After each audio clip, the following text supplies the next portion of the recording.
you did have an experience of being in a violent relationship in the past, and I think it's important to touch on it because who knows who may need to hear this today. Obviously, a traumatic time for you. In terms of getting out and getting help and getting what you need at the time, how did you go about doing it? Yeah, so put that into context. So I was 17, so it sort of follows on nicely from what we was just saying about as a teenager, I didn't really have the skills to be able to bounce back. I just went through life and just sort of rolled with the punches. So I was 17 and a half, and I was with him for 2 years, 19 and a half.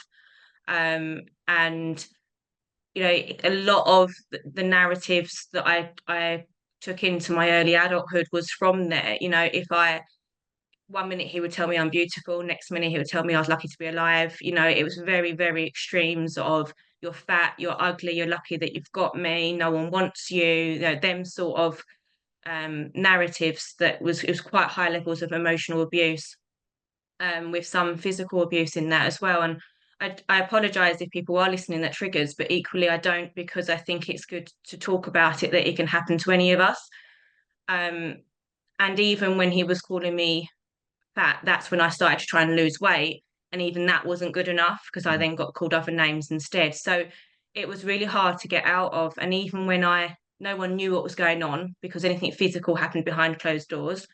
Um, and when I reached out to a family member and said what was going on, because I had left home at 18 and moved in with him, again, the typical cycles of domestic abuse. They isolate you from your family, they isolate you from your friends, so you're not really seeing or anyone. And I was working with him and he was my manager, so he was even controlling my rota, so I had very, very little control over my life.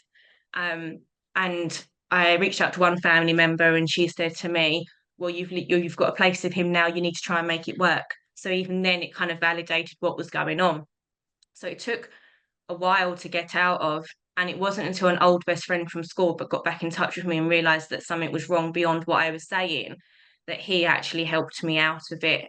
We had code words that we would use by text and things like that.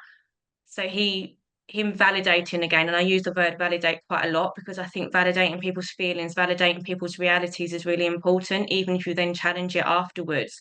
It's our own realities of what we're experiencing. No one can take that away from us.